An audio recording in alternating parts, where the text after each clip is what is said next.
Hello friends, welcome to my channel वांगशन world. तो कैसे हैं आप सब? आई होप कि आप बहुत ज़्यादा अच्छे होंगे। और मैं आपके लिए लेके आ चुकी हूँ ए ब्लाइंड डेट का नेक्स्ट पार्ट। इससे पहले वाले पार्ट में हमने देखा था कि वीइंग और लेंजन दोनों म्यान म्यान का परफॉर्मेंस देख रहे होते हैं सनवॉल फाउंडेशन के अंदर। तो लेंजन म्यान म्यान का परफॉर्मेंस देखकर थोड़ा इमोशनल हो जाता है क्योंकि उसे वूजियान की याद जो आती है। तो इसके आगे की स्टोरी हम इस पार्ट में जानेंगे। तो चलिए फ्रेंड्स, चलते हैं नेक्स्ट एपिसोड की ओर। और हाँ फ्रेंड्स, ये हमारा पार्ट फाइनल रहने वाला है। तो इस एपिसोड के फर्स्ट में हमें दिखाया जाता है कि मैडम यू अक्सर चर्च में अपने पाप को कबूल करने जाया किया करती थी। और चर्च में जो फादर होते हैं उनके सामने अपना एक सच कबूल किया था कि उन्होंने अपनी आंखों के सामने डेविल देखा है, यानी कि वो लेंजन की बात कर रही होती है। फिर सीन शिफ्ट होता है, लेंजन वीइंग को सेवन फाउंडेशन लेकर जाता है। वीइंग कहता है मुझे म्यान म्यान का परफॉर्मेंस काफ़ी पसंद आया। और फिर वो लेंजन से उसके ह्यूमन लाइफ के बारे में पूछता है, आखिर तुम्हारे साथ लास्ट में क्या हुआ था? तो लेंजन वीइंग को बताता है कि पास्ट लाइफ में मेरा नाम ईशुन था। वीइंग पूछता है कि आखिर तुम्हारे साथ लास्ट में क्या हुआ था? लेंजन वीइंग को बताता है कि मैं हेवन नहीं जाना चाहता था, इसलिए अपने प्यार के साथ मैंने खुद को भी मार डाला। और इस पर लेंजन थोड़ा इमोशनल हो जाता है। तो वीइंग लेंजन को कंफर्टिंग हग कर लेता है। फिर लेंजन वहाँ की लाइट्स ऑफ करता है और बहुत सारी फायरफ्लाइज लेकर आता है, जिसे देखकर वीइंग बहुत खुश होता है। और साथ ही वीइंग को देखकर सोच रहा होता है कि इस बार मैं पहले की तरह कुछ भी नहीं होने दूंगा। मैं हमेशा तुम्हारा ख्याल रखूँगा और तुम्हें बहुत खुश रखूँगा। उसके बाद लेंजन सुकुनी के पास जाता है, मतलब गॉड के पास, और सुकुनी को कहता है कि मैं नहीं चाहता कि जैसे मेरे साथ पहले हुआ वो फिर से रिपीट हो। सुकुनी कहती है, क्या तुम मुझसे हेल्प मांगने के लिए आए हो? तो लेंजन कहता है कि हेल्प मांगने के लिए नहीं आया हूँ, क्योंकि मुझे पता है कि तुम मेरी हेल्प तो करने वाली हो नहीं। सुकुनी कहती है कि फिर क्यों आए हो? वैसे मैं तुम्हें बस इतना बताना चाहती हूँ कि दुखों के बगैर हैप्पीनेस की कोई वैल्यू नहीं है, और ख़ासकर इंसान की लाइफ में। लेंजन कहता है कि मैं इस पर एग्री नहीं करता, क्योंकि खुशियाँ महसूस करने के लिए इंसान की जो लाइफ होती है, मुझे तो वो बिल्कुल छोटी लगती है। यह बोलकर लेंजन वहाँ से चला जाता है। फिर लेंजन वीइंग के रूम में जाता है। तो वीइंग जब सो रहा होता है तो लेंजन वीइंग की ओर देखता है।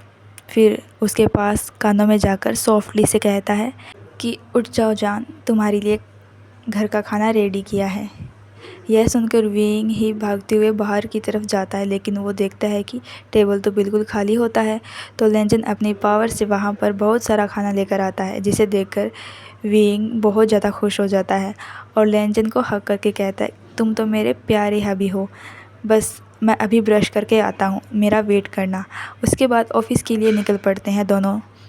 और वो रास्ते में वीइंग लेंजन को कहता है कि यह हमारा पहला क्रिसमस साथ में होगा, लेकिन तुम्हें तो क्रिसमस पसंद ही नहीं है। लेंजन कहता है, तुमसे किसने कहा? जो चीज़ तुम्हें पसंद है वो मुझे भी पसंद है। यह सुनकर वीइंग बहुत खुश होता है, लेकिन वहाँ रास्ते में किसी का एक्सीडेंट हुआ होता है। तो उन डेड बॉडीज़ को देखकर वीइंग को अपने पेरेंट्स की डेथ की याद आ जाती है और वो सैड हो जाता है। और लेंजन इस चीज़ को नोटिस कर लेता है और वीइंग से पूछता है कि तुम ठीक तो हो ना? वीइंग कहता है कि हाँ, मैं बिल्कुल ठीक हूँ। उसके बाद लेंजन सुयांग के पास जाता है। सुयांग कहता है, मुझे तो यकीन ही नहीं हो रहा कि तुम मेरे पास आए हो, शायद तुम्हें कोई काम होगा। तो लेंजन कहता है कि हाँ, तुमसे वीइंग के पास्ट के बारे में जानना चाहता हूँ। तो सुयांग कहता है, मुझे वीइंग ने बताया था कि उसने अपने पेरेंट्स के साथ काफ़ी कम टाइम स्पेंड किया है, लेकिन वो उनके साथ बहुत ज़्यादा खुश थी। और उनकी डेथ के बाद वीइंग का कोई रिलेटिव उसे अपने साथ ले गया था, लेकिन सिर्फ इंश्योरेंस मनी के लिए। और मनी आने के बाद उन्होंने वीइंग को छोड़ दिया। और तब से वीइंग को लगने लगा कि सभी ने सिर्फ उसे पैसों के लिए रखा हुआ है। उसके बाद मैडम यू अपने साथ ले आई, लेकिन मैडम यू ने उसे यकीन दिलाया कि उसने वीइंग को कभी भी नहीं छोड़ा। शुयांग कहता है कि लेकिन तुम ये क्यों जानना चाहते हो? तो लेंजन कहता है, आज रास्ते में उसने एक एक्सीडेंट देखा था, शायद वो अपने पेरेंट्स को याद करने लगा, उसकी वजह से वो काफ़ी सैड हो गया था, और मैं वीइंग को खुश रखने के लिए कुछ भी कर सकता हूँ। और फिर हम वेइंग को देखते हैं जो कि अपने पेरेंट्स और मैडम यू की फ़ोटो देख रहा होता है। तभी उसकी सेक्रेटरी सिन उसे आकर कहती है कि मीटिंग का टाइम हो गया है। फिर वेइंग मीटिंग में जाते हैं और उन्होंने वहाँ पर अपने प्रोडक्ट के प्रमोशन के लिए एक लोकेशन को सिलेक्ट करना था। तो तभी सभी ने अपने आइडियाज़ दे रहे होते हैं। तो एक एम्प्लॉय कहता है मुझे तो सैनुअल फाउंडेशन बेस्ट लगता है। तो वेइंग कहता है मुझे तुम्हारा आइडिया पसंद आया, मैं इसके बारे में सोचूंगा। फिर लैंचन को वेइंग के ऑफ़िस में देखते हैं और वह भी उसी फ़ोटो को देख रहा होता है। तभी वहाँ वेइंग आ जाता है और वेइंग लैंचन से पूछता है क्या हम तुम्हारे सनवल फाउंडेशन में अपने प्रोडक्ट की प्रमोशन कर सकते हैं। लैंचन कहता है कि जैसे तुम्हारी मर्ज़ी, मैं तुम्हें किसी चीज़ के लिए मना कर सकता हूँ क्या। वेइंग कहता है कि हाँ, लेकिन हस्बैंड होने के नाते मुझे परमिशन मत दो। लैंचन कहता है कि हाँ, मैं एग्जीक्यूटिव डायरेक्टर होने के नाते तुम्हें परमिशन देता हूँ। वहीं हम वैन रूहान को देखते हैं जो कि अब चेयरमैन पर्सन बन चुका होता है और वह सभी को कहता है कि अब काम मैडम यू के हिसाब से नहीं होगा बल्कि मेरे हिसाब से होगा। और साथ ही वो उन्हें ऑर्डर देता है कि कंपनी के 30 पर एम्प्लॉयज़ को फुल टाइम की जगह पार्ट टाइम में स्विच कर दिया जाए। फिर हम किम सेरा को देखते हैं जिसके हाथ में पिल्स होती है और वो वेंचाओ की कही हुई बातों के बारे में सोच रही होती है। वह अपने घाव को ज़ोर ज़ोर से रब करने लगती है। वहीं हम लैंचन को देखते हैं तो वेइंग काम करते करते सो जाता है। तब उसके लिए ब्लैंकेट लेकर आता है और तभी वेइंग को एक ड्रीम आ रहा होता है जिसमें कि वो जंगल में अपने पेरेंट्स को ढूंढ रहा होता है और वह कह रहा होता है कि आप मुझे अकेला छोड़कर कैसे जा सकते हो। और इस ड्रीम की वजह से वेइंग की आंखों में आंसू आ जाते हैं और लैंचन वेइंग को देख रहा होता है। तो अपनी पावर का यूज़ करके वेइंग के ड्रीम में जाता है और वेइंग अपने सपने में लैंचन को देखता है और लैंचन को रोते हुए कहता है कि मेरे पेरेंट्स मुझे छोड़कर जा चुके हैं, अब मैं यहाँ पर अकेला रह गया हूँ, तो मैं क्या करूँ। और लैंचन वेइंग को हक करता है और वेइंग उसे कह रहा होता है कि यह सब कुछ मेरी वजह से हुआ है, मेरी वजह से ही मेरे पेरेंट्स की डेथ हुई है। लैंचन कहता है वो तुम्हें छोड़कर कहीं भी नहीं गए हैं, बस तुम्हें कुछ टाइम के लिए वो दिखाई नहीं दे रहे हैं। वेइंग कहता है इसका मतलब क्या, मैं उन्हें देख सकता हूँ। लैंचन कहता है कि हाँ बिल्कुल। फिर लैंचन वेइंग को अपने साथ लेकर घर जाता है सपने के अंदर और वहाँ पर वेइंग के पेरेंट्स और मैडम यू होते हैं जो कि क्रिसमस ट्री को सजा रहे होते हैं। उन्हें देखकर वेइंग बहुत खुश होता है और लैंचन उनके लिए केक लेकर आता है। वो सभी साथ में बैठकर केक कट कर रहे होते हैं और एक हैप्पी मोमेंट बन जाता है और वो साथ में खूब एंजॉय करते हैं। और ये सपने की वजह से वेइंग थोड़ा बेटर फील करता है और लैंचन वेइंग को कहता है काश मैं मैडम यू और तुम्हारे पेरेंट्स को वापस लेकर आ पाता, लेकिन मैं ऐसा नहीं कर सकता। फिर सुबह होती है, वेइंग देखता है कि लैंचन उसके साइड में नहीं है तो वो बाहर जाता है और देखता है कि लैंचन तो क्रिसमस ट्री को सजा रहा होता है लेकिन उसकी लाइटिंग उलझ चुकी होती है। वेइंग कहता है तुम इतनी मेहनत क्यों कर रहे हो, तो तुम पावर से भी सजा सकते हो क्रिसमस ट्री को। तो लैंचन कहता है कि हाँ, लेकिन मैं तुम्हारे लिए अपने हाथों से करना चाहता हूँ। वेइंग कहता है कि ठीक है, मैं भी तुम्हारी हेल्प करूँगा। उसके बाद वो दोनों साथ में ब्रश करते हैं, खाना खाते हैं और साथ में ऑफिस जाते हैं और एलिवेटर में एक दूसरे का हाथ पकड़ते हैं और लैंचन वेइंग को एक प्यारा सा नेकलेस गिफ्ट करता है। फिर वो दोनों एक दूसरे को किस करते हैं और इसी तरह से एक दूसरे के साथ टाइम स्पेंड करके वो अपना क्रिसमस सेलिब्रेट करते हैं।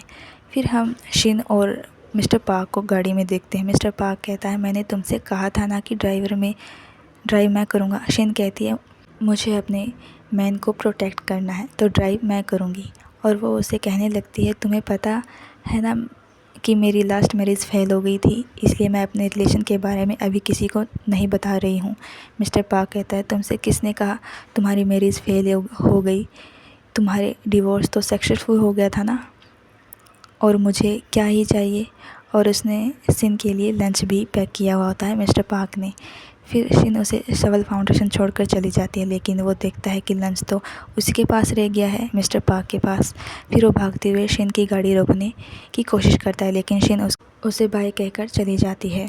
फिर मिस्टर पार्क अंदर जाता है तो अंदर लैंचन होता है और मिस्टर पार्क भागने की वजह से बहुत थक चुका होता है। उसकी हालत देखकर लैंचन कहता है ऐसा लग रहा है कि तुम कोई रेस दौड़ कर आए हो। मिस्टर पार्क कहता है कि बस ऐसे ही समझ लो। लैंचन कहता है कहने लगता है तुम शिन को कुछ ज़्यादा ही प्यार करते हो। मिस्टर पार्क कहता है कि हाँ।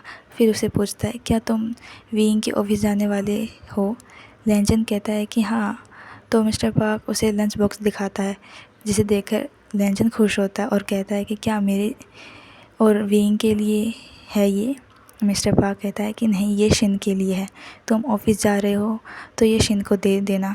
लैंजन कहता है कि तुमने मुझे अपना नौकर समझा हुआ है क्या, मैं नहीं दूंगा। और वो चला जाता है। तो मिस्टर पार्क कहता है ठीक है, मैं खुद ही शिन को देने जा रहा हूँ। फिर हम देखते हैं कि लैंजन उसी पेंटिंग को देख रहा होता है। तो वो देखता है कि उस पर थोड़ी सी धूल होती है, तो वो उसे साफ़ कर रहा होता है। तभी वहाँ पर म्यान म्यान आ जाती है और लैंजन को कहती है कि अब तो तुम्हारी और विंग के बीच में आने के मेरे चांसेस ही ख़त्म हो चुके हैं। तो लैंजन म्यान म्यान को कहता है क्या तुम सच में कोरिया छोड़ कर जा रही हो, अगर यह मेरी वजह से है तो ऐसा मत करो। तो म्यान म्यान कहती है नहीं, तुम्हारी वजह से नहीं, मैं खुद की वजह से जा रही हूँ। फिर वो वहाँ से जाने लगती है, लेकिन लैंजन उसे रोक कर कहता है तुम्हारी परफॉर्मेंस बहुत अच्छी थी, मुझे तो काफ़ी पसंद आई। म्यान म्यान कहती है वो तो मुझे पहले से ही पता है, कुछ ऐसा बोलते जो मुझे नहीं पता होता। यह बोलकर वहाँ से म्यान म्यान चली जाती है। फिर हम विंग के ऑफिस में फ़ीमेल एम्प्लॉय को देखते हैं जो कि कोर्स देख रही होती है। तभी उसके पीछे लैंजन आता है और कहता है क्या तुम फ्यूचर भी बता सकते हो। और फिर वो उसे एक रूम में लेकर जाता है। तो फीमेल एम्प्लॉय लैंजन को कार्ड चूज़ करने के लिए कहती है। लैंजन कार्ड चूज़ करता है और वो उसे बताती है कि ये लवर्स कार्ड है। यह सुनकर लैंजन काफ़ी खुश होता है। फिर लैंजन एक फ्लोपर शो पर जाता है, लेकिन तभी उसकी उंगलियां जलने स्टार्ट हो जाती है क्योंकि उसे डील करने की ज़रूरत होती है। फिर हम श्वान को देखते हैं, मैडम यू की बेटी को, और तभी श्वान के पास वैन रोहान का कॉल आता है और वो उसे अपने घर पर डिनर के लिए इनवाइट करता है।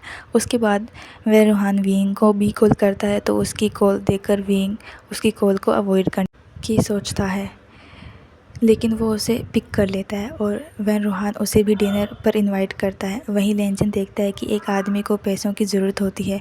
वो जो आदमी होता है वो बिल्कुल भी अच्छा नहीं होता है, तो वो एटीएम से पैसे निकाल रहा होता है, मतलब निकालने की कोशिश करता है। तो वहीं लैंजन डील साइन करवाने के लिए उस गैम्बलर के एग्रीमेंट के आगे करता है, पर तभी वहाँ पर वाइल्ड डॉग्स गैंग पहुँच जाते हैं। तो लैंजन उन्हें पीछे हटने के लिए कहता है और लैंजन तो पीछे मुड़ता है। उसके जलते हुए हाथ देखकर वाइल्ड डॉग्स गैंग वाले शॉक्ड हो जाते हैं। लैंजन कहता है मेरे हाथ जल रहे हैं, किसी को डील करवानी है क्या। ये कहते हुए वो उन सब के सामने जाने लगता है, पर सब लोग तो उसका हाथ जलते हुए देखकर ही हैरान रह गए थे और वो डर के मारे पीछे आ रहे थे। इससे पहले आग ज़्यादा बढ़ जाती तो लैंजन उस गैम्बलर से साइन करा लेता है। उसके बाद हम देखते हैं लैंजन उन वाइल्ड डॉग्स के साथ रेस्टोरेंट में बैठा होता है, जहाँ गैंग लीडर किम गवान से कहता है कि मुझे तो पहले से ही पता था कि आप कोई नॉर्मल इंसान नहीं हो, आप एक डीमन हो, सच में एक डीमन। ये तो सच में काफ़ी बैड है, ऐसा मतलब मेरा बहुत अच्छा है। और जो बॉस के आदमी होते हैं वो उसके पीछे आवाज़ रिपीट करने लग जाते हैं और उन्हें ऐसे चिल्लाता हुआ देखकर बाकी कस्टमर तो जल्दी से यहाँ से निकल ही जाते हैं रेस्टोरेंट से। लैंजन पूछता है कि तुम लोग बताओ क्या कर रहे थे यहाँ पर। किम बताता है कि हम फाइनेंशियली बिजनेस करते हैं, आपके कहने पे हमने सारी बुराइयों को छोड़कर अच्छाई अपनाने की कोशिश कर रहे हैं। हमने एक रेस्टोरेंट खोला है जिससे हम लोगों की हेल्प कर सकते हैं। तो लैंजन कहता है अच्छा तो तुम लोग शार्क हो। तो वो एक लीडर कहता है हमें लगा कि कोई हमारे एरिया में आकर दादागिरी कर रहा है, वो तो आप थे जो अपना काम कर रहे थे, माफ़ करना हम आपका पहचान नहीं पाए, आप हमारे बॉस हो तो हम आपको हेल तक फॉलो करेंगे। तो लैंजन उन्हें कहता है क्या तुम्हें पता भी है हेल कैसी होती है। नहीं ना, तो पहले अपना ये गलत काम छोड़ो और कोई लीगल काम करो, तभी मैं सबको अपना फॉलोवर एक्सेप्ट करूँगा। ये कहकर वहाँ से लैंजन चला जाता है। वहीं इधर ये सब बैठकर सोचने लग जाते हैं कि कौन सा लीगल काम करें। फिर लैंजन फ्लावर शॉप पर पहुंच जाता है। वहां से वो उन सारे फ्लावर्स को देने के लिए कहता है जो कि हैप्पीनेस को सिंबलाइज करता है। वहीं मिस्टर पार्क फिर से अपने डिलीवरी बॉय का गेटअप लेकर full top to bottom black के साथ हेलमेट लगाकर मेरे एफएन भी पहुंच जाता है, मतलब वी के ऑफिस, अपना लंच बॉक्स लेकर। मतलब वो लंच बॉक्स मिशन के लिए था। वो लंच बॉक्स ले मिस सिन के ऑफिस में केबिन में जा ही रहा होता है, पर तभी उसे एक एम्प्लॉय पूछती है कि मिस्टर पार्क आप यहाँ कैसे। तो मिस्टर पार्क हैरान होता है कि मुझे इसने कैसे पहचान लिया, पर मिस्टर पार्क कहता है कि मैं वो नहीं हूँ जो आप समझ रहे हो, मैं तो यहाँ किसी दूसरे काम से आया था। ये कहकर इधर उधर भागने लग जाता है। लेकिन मिस्टर पार्क उस एम्प्लॉय से पूछता है क्या मैं सबको पहचान में आ रहा हूँ। तो वो एम्प्लॉय बोलती है हाँ आपको तो कोई भी पहचान सकता है क्योंकि आप पहले भी इस गेटअप में आ चुके हैं। फिर मिस्टर पार्क वहाँ से भाग जाता है।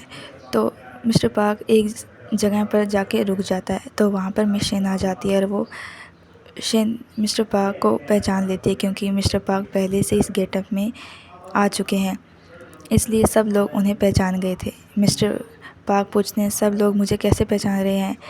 शिन कहती है कि मैं तो अपने बंदे को मीलों दूर से पहचान सकती हूँ। ये सुनते ही मिस्टर पार्क तो ब्लश करने लग जाते हैं। फिर मिस्टर पार्क वो लंच बॉक्स दिखाते हुए कहता है कि आप ये लंच बॉक्स भूल ही गई थी। तो मिस शिन भी शर्मा जाती है कि वो मिस्टर पार्क उसकी कितनी परवाह करता है। शिन कहती है कि आपको ये करने की ज़रूरत नहीं थी। इतने में वो सारे एम्प्लॉयज़ आ जाते हैं। तो मिस शिन उन एम्प्लॉय के सामने बिल्कुल ही अनजान बनने की कोशिश कर रही थी कि वो मतलब मिस्टर पार्क वहाँ क्यों आया, और वो बिल्कुल भी मिस्टर पार्क को पसंद नहीं करती। तो मिस शिन वहाँ से चली जाती है और मिस्टर पार्क भी ऐसा ही बिहेव कर रहे थे शिन के साथ क्योंकि एम्प्लॉयज़ को पता ना चले कि उनके बीच कुछ चल रहा है। फिर हम दूसरे सीन में देखते हैं तो विंग वैन रोहान को कॉल मैसेज कर ही रहा होता है कि वो डिनर पे नहीं आ सकता। इतने में वहाँ लैंजन आ जाता है तो बहुत सारे फूलों का गुलदस्ता लेकर। तो वो लैंजन को देखकर विंग उसके पास जाता है, पूछता है कि आज कौन सा ख़ास दिन है जो तुम इतने सारे फ्लावर्स मेरे लिए लेके आए हो। ना मेरा बर्थडे है ना ही हमारी वेडिंग एनिवर्सरी। तो लैंजन कहता है कि आज उन अनगिनत दिनों में से एक दिन है जो दिन हम दोनों का बहुत हैप्पी बिताएंगे। जब तक मैं तुम्हारे साथ हूँ हर दिन सेलिब्रेशन बने तो बनता ही है। यह बोलकर विंग को फ्लावर्स देता है जिससे वो तो बहुत ज़्यादा खुश हो जाता है। विंग कहता है तुम्हारी बातें कुछ ज़्यादा ही स्वीट हैं, पता नहीं इससे मुझे कैविटीज़ ना हो जाए। तो लैंजन कहता है मैं तुम्हारे लिए सारी दुनिया की खुशियाँ लाया हूँ। एक एक करके वो सारे फ्लावर्स का मीनिंग उसे समझाने लग जाता है। इसके बारे में वो हाथ में लिख कर लाया था। तो लैंजन अपने हाथ को देखकर उन फ्लावर्स का मीनिंग समझा रहा होता है। तो यही बात विंग को बहुत ज़्यादा क्यूट लगती है। तो फिर विंग लैंजन को देखता रहता है। फिर बाद में उसके चिक पे एक स्वीट सी किस करता है और उसे आई लव यू बोलता है। लैंजन को एक बार में समझ नहीं आता कि विंग ने उसे किस कर लिया। उसे बहुत ज़्यादा अच्छा लगता है तो वो ब्लश करने लगता है। फिर लैंजन भी उसे आई लव यू टू बोलता है। इसके बाद विंग ले जाकर सारे फ्लावर्स के बारे में पूछने लग जाता है। लैंजन को याद नहीं था इसलिए वो बार बार अपने हाथ में देखता रहता है। इससे विंग की उन दोनों की मजाक मस्ती शुरू हो जाती है। फिर हम नेक्स्ट सीन में देखते हैं कि किम शेरा कुछ टेबलेट्स अपने हाथ में ली हुई होती है और वो बहुत सारे टेबलेट साथ खाने जा रही होती है, पर वो काफ़ी डर जाती है। इससे हम देखते हैं कि उसकी तबीयत भी ठीक नहीं लग रही थी। उसके हाथों से टेबलेट्स गिर जाती है उससे ही, तो वो काफ़ी डर जाती है। इसलिए वो वह रूहान के रूम में जाती है जहाँ से उसके लॉकर को खोलकर वो सारे फाइल्स एवं डॉक्यूमेंट्स वगैरह बैग में डाल लेती है। तभी उसे वहाँ पर डीमन बुक भी दिखाई देती है जिसे बाहर निकाल कर वो पढ़ने लग जाती है, जिससे वो काफ़ी कुछ पढ़ लेती है। लेकिन तभी उसके पीछे वैन रूहान आ गया था जो कहता है कि मुझे लगा था कि तुम कुछ नहीं जानती और अब तक तुम बस नाटक कर रही थी। तो किम शेरा वैन रूहान से काफ़ी डर जाती है। तो वैन रूहान उससे पूछता है कि तुम्हें मेरे लॉकर का पासवर्ड कैसे पता और आखिर तुम्हें मेरे बारे में कितना पता है। वैन रूहान से किम शेरा इतनी डर जाती है कि उसके हाथ से वो डीमन बुक है वो नीचे गिर जाती है। नेक्स्ट सीन में हम देखते हैं कि विंग और लैंजन वैन रूहान के घर पहुंच जाते हैं डिनर के लिए और वहां पर शुयांग भी आ जाता है और मैडम यू की बेटी स्वान भी वहीं पर होती है। तो वो सभी डिनर कर रहे होते हैं। तभी वैन रूहान बोलता है कि थैंक यू कि आप सब यहाँ पर आए डिनर के लिए, मुझे बहुत अच्छा लगा। और वो अपने मॉम को याद करने के लिए झूठा नाटक रखता है। वहीं स्वान तो विंग को ताने मारने लग जाती है कि हमारी मॉम तो अपने सगे बच्चों से ज़्यादा किसी और के बेटे का ध्यान रखती थी। तभी वह रूहान स्वान को रोक लेता है और वो विंग से माफ़ी मांगने के लिए कहता है। फिर स्वान भी विंग से माफ़ी मांग लेती है। तभी वह रूहान कहता है कि हम एक फ़ैमिली है, हमें एक दूसरे से गिले शिकवे नहीं रखने चाहिए। तभी वैन रूहान कहता है कि जैसा कि तुम सब जानते हो कि हमारी कंपनी के शेयर होल्डर कंजर्वेटिव है। अब मेरी मॉम तो यहाँ पर नहीं है, इसलिए अब वो लोग मेरे हर काम में गलती निकालेंगे, इसलिए मुझे तुम सबको सपोर्ट की ज़रूरत पड़ेगी। शुआन पहले ही कह देती है कि मेरा सपोर्ट तो तुम्हारे साथ ही है। पर तभी वह रूहान कहता है कि क्यों ना तुम सभी अपने अपने शेयर्स मेरे नाम पे ट्रांसफ़र कर दो। तो तभी वहाँ पर लैंजन बोल जाता है, तो कहता है तो ये था तुम्हारा प्लान। उसी वक्त शुयांग तो वह रूहान को मना कर देता है कि मैं तुम्हें अपने शेयर्स नहीं दे सकता, पर जब तक तुम्हारा काम सही होगा तब तक मैं तुम्हें सपोर्ट करूँगा। तभी वह रूहान कहता है कि सही गलत तो कहने की बात है, पर शुयांग कहता है कि हमारी सोच हमेशा एक जैसी तो नहीं हो सकती ना, इसलिए मेरे शेयर्स मेरे पास ही रहना सही होगा। तभी वेइंग वहाँ से उठकर जाने लगता है, तो वह रूहान पूछता है कि तुमने अपना जवाब नहीं दिया। फिर वेइंग अपने एटीट्यूड में कहता है कि यही मेरा जवाब है। फिर जाते हुए वेइंग वैन रूहान से पूछता है कि क्या तुम्हें सच में नहीं पता था कि वैन चाओ के दिमाग में क्या चल रहा है एंड वो क्या कर सकता है, या फिर तुमने इसके बारे में सब कुछ जानने की बाद भी अनजान बनने की एक्टिंग कर रहे थे। वह रूहान कहता है कि अब तुम कुछ ज़्यादा ही लिमिट क्रॉस कर रही हो, मैंने अपने मॉम और बेटे दोनों को खोया है। इस पर वेइंग कहता है कि पर जिस तरह की तुम हरकतें कर रहे हो तो देखकर लगता नहीं है कि तुम्हें किसी बात का अफसोस है, और तुम्हें थोड़ी सा भी दुख नहीं है कि वो तुम्हें छोड़कर चले गए हैं, तुम्हें बस अपनी मेरी कंपनी की पड़ी है। फिर लैंजन और वेइंग वहाँ से उठकर चले जाते हैं और शुयांग उठ जाता है और कहता है कि आई होप कि तुम सही से काम करोगे। ये बोलकर वो वहाँ से चला जाता है। फिर स्वान भी उठकर कहती है कि मैं सोच कर बताऊँगी। फिर वह रूहान कहता है मैंने सोचा था ये सब काइंडली से सुधर सकता है, मैं तुम्हें आराम से बोलूँगा तो तुम मेरी बात मान लोगे, लेकिन ये सब कुछ नहीं हुआ। लगता है अब मेरा काइंडनेस दिखाने का मौका गया, अब तुम लोग मेरा असली रूप देखोगे। फिर हम देखते हैं कि वेइंग और लैंजन गाड़ी में घर की ओर जा रहे थे, और तभी लैंजन वेइंग से कहता है कि तुमने अच्छा कंट्रोल किया, वरना मुझे तो लगा था कि तुम आज उसके चेहरे पर पंच मार दोगी। तो वेइंग कहता है कि तुम मेरे बारे में कुछ ज़्यादा ही अच्छे से जान चुके हो, लेकिन मैं तुम्हारे बारे में काफ़ी कम जानता हूँ। काश मैं वो तुम्हारी डीमन बुक पढ़ पाता तो मुझे तुम्हारे बारे में भी ज़्यादा पता होता। उसे कहता है कि मुझे फ्राइड चिकन खाना है, साथ में बियर भी मंगा लेना। तो दोनों घर के लिए चले जाते हैं। फिर अगले दिन हम देखते हैं कि शुयांग के ऑफिस में आईडी वाले छापा मार देते हैं, यह बताते हुए कि किसी ने इस कंपनी के ख़िलाफ़ फ़ंड्स की हेर-फेर करने का इंफॉर्मेशन दिया है। यह बोलकर सारे ऑफिसर अपने काम पर लग जाते हैं। शुयांग को इस बारे में पता चलता है तो वो हैरान होता है, पर वो समझ जाता है कि ये सब वैन रूहान का किया धरा है, इसलिए वो वैन रूहान के ऑफिस पहुंच जाता है और उसे जाकर कहता है कि क्या तुम्हारा दिमाग सही जगह पर है। वैन रूहान कहता है कि यही तो बिज़नेस है। शुयांग कहता है कि ये सही नहीं है, अभी तुम्हें लग रहा है कि ये अच्छा प्लान है, पर इसका कोई फ्यूचर नहीं है। अगर तुमने इसे सही नहीं किया तो मैं प्रेस में जाऊंगा और प्रेस में जाकर तुम्हारे शेयर्स होल्डर को भी मना कर लूँगा। जो भी मेरे पावर में है, जो भी मैं तुम्हारे खिलाफ़ कर सकता हूँ वो सब करूँगा, और मैं तुम्हें ये सब नहीं करने दूँगा। तभी वैन रूहान किसी को कॉल करता है और कॉल पर कहता है कि शुयांग को सीईओ की पोजीशन से डिसमिस कर दो। फिर वैन रूहान शुयांग की ओर देखते हुए हंसकर कहता है कि अब देखते हैं किसके पास कितना पावर है। फिर हम देखते हैं कि शुयांग वेइंग को कॉल करके बता देता है कि वैन रूहान कंपनी के साथ क्या करने जा रहा है। ये बात सुनकर वेइंग को तो काफ़ी गुस्सा आता है, और उधर लैंजन वैन रूहान की वाइफ को हॉस्पिटल आते हुए देख लेता है, जहां उसे वैन रूहान के गार्ड प्राइवेट वार्ड में ले जा रहे होते हैं। लैंजन गार्ड्स को बातें करते हुए सुन लेता है कि बॉस का ऑर्डर ना मिलने तक किसी को भी इनसे मिलने मत देना, और ख़ासकर ध्यान रखना कि ये किसी से कांटेक्ट ना कर पाए। तो लैंजन को उन पे शक होता है, तो लैंजन उनका पीछा करते हुए उनके पीछे जाता है। यहाँ सीन शिफ्ट होता है। वैन रूहान मैडम यू की सीट पर बैठा होता है, तभी वहाँ पर वेइंग आ जाता है और उस पर गुस्सा करने लग जाता है। पूछता है क्या ये तुम्हारा बिजनेस करने का तरीका है? मैडम यू ने हमेशा सब कुछ बैलेंस करके रखा है, पर तुम उनके लिए किए हुए सारे कामों को बिगाड़ रहे हो। वैन रूहान कहता है तुम कुछ ज़्यादा ही उनके बारे में सोचते हो। तो वेइंग कहता है पता है तुम ये सब क्यों कर रहे हो? क्योंकि तुम मैडम यू से आगे बढ़ना चाहते हो, और ये तुम्हारी ये सोच गलत है। तुम ये सब करके भी मैडम यू से कभी भी आगे नहीं निकल सकते और तुम तो मैडम यू की पोजीशन के करीब भी नहीं आ सकते।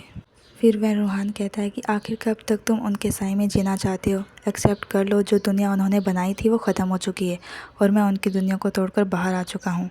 तो वीइंग कहता है कि तुम एक राक्षस हो। तो वह रूहान कहता है कि यही तुम्हारी प्रॉब्लम है, तुम मेरे हर काम में अपने टांग अड़ाते हो, इसलिए सबके साथ बुरा होता है। अगर तुम मेरे काम के बीच नहीं आते, आज सब लोग जिंदा होते। ये सुनकर तो वीइंग शॉक्ड रह जाता है। तुम्हें अभी तक ये सब छोड़कर चले जाना चाहिए, पर अब तुम फिर भी मेरे काम के बीच टांग अड़ाने आ गए हो। क्या तुम्हें मैडम यू का बदला लेना है? क्या लगता है तुम अब भी उन्हें भगवान की तरह ही मानते हो? तो वीइंग वह रूहान का गुस्से में उसका कॉलर पकड़ लेता है और कहता है कि तुम अपनी मॉम को कैसे मार सकते हो? वह रूहान उसे कॉलर छुड़वा कर कहता है कि वही तो असली शैतान थी। मैं आज जैसा हूँ उनकी वजह से ही बना हूँ। सारी गलतियाँ उन्होंने की है और मुझे उनकी सारी गलतियों का दोषी बना दिया गया। वीइंग कहता है तुम तो सिर्फ दूसरे को ब्लेम करना जानते हो। तो वह रूहान कहता है अच्छा, देखते हैं तुम्हारी मैडम यू पर कितना भरोसा अभी तक रहता है। तुम्हें तो मुझे थैंक यू कहना चाहिए कि मैंने तुम्हारा बदला लिया। तो ये सुनकर वीइंग शॉक्ड रह जाता है। तो वो कहता है तुम्हारा मतलब क्या है बदला लेने का? तो वह रूहान एक रिकॉर्डर निकालता है और उसे प्ले करता है और बताता है कि 17 साल पहले तुम्हारी मॉम डैड के मरने के ठीक पहले मैं भी वहीं पर था, जब तुम्हारे मॉम डैड मेरी मॉम से मिलने आए थे। यहाँ पर सीन शिफ्ट होता है। हम लैंजन और किम शेरा को देखते हैं। किम शेरा की बॉडी पर जलने के निशान थे, यानी कि वह रूहान का भी उससे टॉर्चर करने लग गया था। नर्स के जाने के बाद लैंजन बाथरूम से बाहर निकल आता है और उसे कहता है कि तुम सरप्राइज़ तो नहीं हुई होगी, शायद तुम्हें पता है मेरे बारे में। तो बताओ, तुमने क्या अपने घर में एक ग्रीन कलर की बुक देखी है जिस पर डीमन लिखा था कि तुम्हारे बेटे ने मेरे यहाँ से ले गया था, जिस पर यह कहती है कि नहीं देखा। तभी लैंजन उसकी चोट को नोटिस करता है तो कहता है क्या यह वह रूहान ने किया है? तो किम शेरा लैंजन को कुछ नहीं बताती। तो लैंजन कहता है कि मुझे फ़र्क नहीं पड़ता कि तुम्हारे साथ क्या हुआ, अगर कहीं तुम्हें वो बुक दिखे तो मुझे बता देना, शायद मैं उसके बाद तुम्हारी मदद कर सकता हूँ। ये कहकर वो वहाँ से जाने लगता है।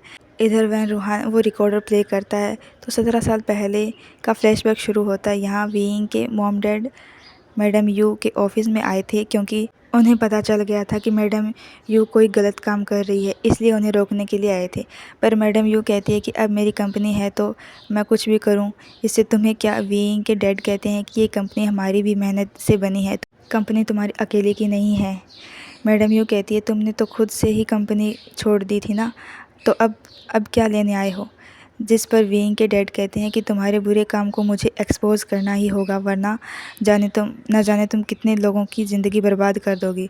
ये सारी उनकी बातें उनके रूम के बाहर वह रूहान रिकॉर्ड कर रहा होता है। वीइंग के मॉम डैड ये सब बोलकर चले गए थे और इससे मैडम यू को बहुत ज़्यादा गुस्सा आ रहा होता है। तो मैडम यू उनका पीछा करती है और फिर मैडम यू ने अपनी कार से उन्हें टक्कर मारी थी। यह सब सुनकर वीइंग हैरान होता है। वह रूहान की बातों पर उसे बिल्कुल भी बिलीव नहीं हो रहा था। वह रूहान कहता है कि तुम्हें क्या लगता है कि मेरे इलेक्ट्रॉन्स मेरे ग्रुप कैसे बना? तुम्हारी मॉम डैड के खून से बना है। तुम्हारी मैडम यू को किसी भी रिलीजन में बिलीव नहीं था। तुम्हारे मॉम डैड को मारने के बाद वो हर दिन चर्च जाया करती थी, अपने गुनाहों को कन्विंस करने, अपने गुनाहों की माफ़ी मांगने। वीइंग को अभी भी बिलीव नहीं होता। वह रूहान कहता है तुम्हें क्या लगता है उन्होंने तुम्हें अपने घर क्यों लाया, और तुम पे जो प्यार बरसाया वो किस लिए था? उनके गुनाहों की माफ़ी के लिए। वीइंग कहता है ये सब कुछ झूठ है, तुम झूठ बोल रहे हो। तो वह रूहान गुस्से में कहता है कि तो फिर तुम ही पता कर लो। ये कहकर वीइंग का गला दबाने लग जाता है और उधर वह रूहान की वाइफ लैंजन को रोते हुए बताती है कि वह रूहान ने सभी को मारा है, वही एक असली शैतान है।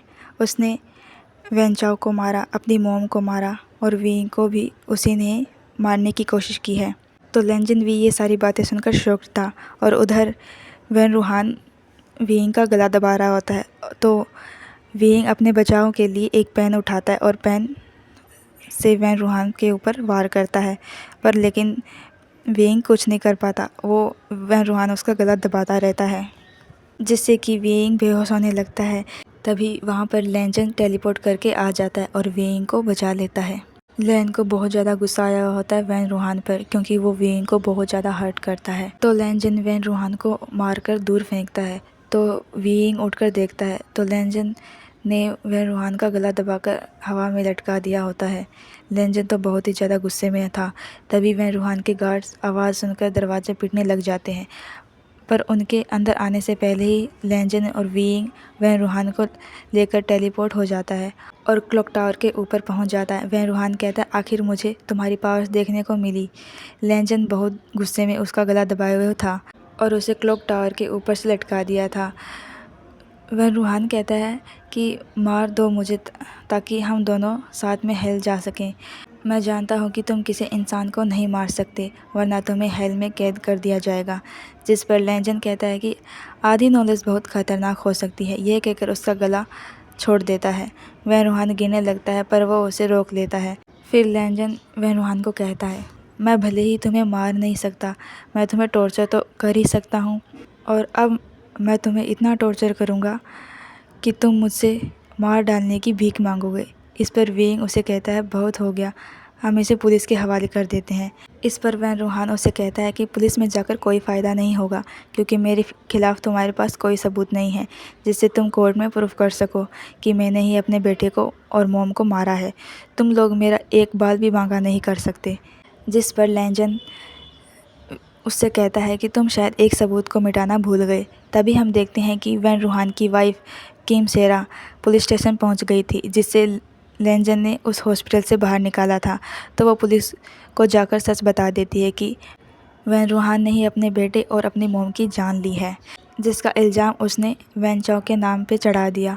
उसने किलर को हायर किया था विंग को मारने के लिए। पुलिस पूछती है कि आखिर वैन रूहान अपनी मोम को क्यों मारेगा। इस पर वैन रूहान की वाइफ उन्हें सब कुछ बताने लग जाती है कि वैन रूहान को हमेशा ही लगता था कि मैडम यू कभी उसे कंपनी की वारिस नहीं बनाएगी, इसलिए उसने कंपनी में बहुत सारे फाइनेंशियल फ्रॉड करना शुरू किया।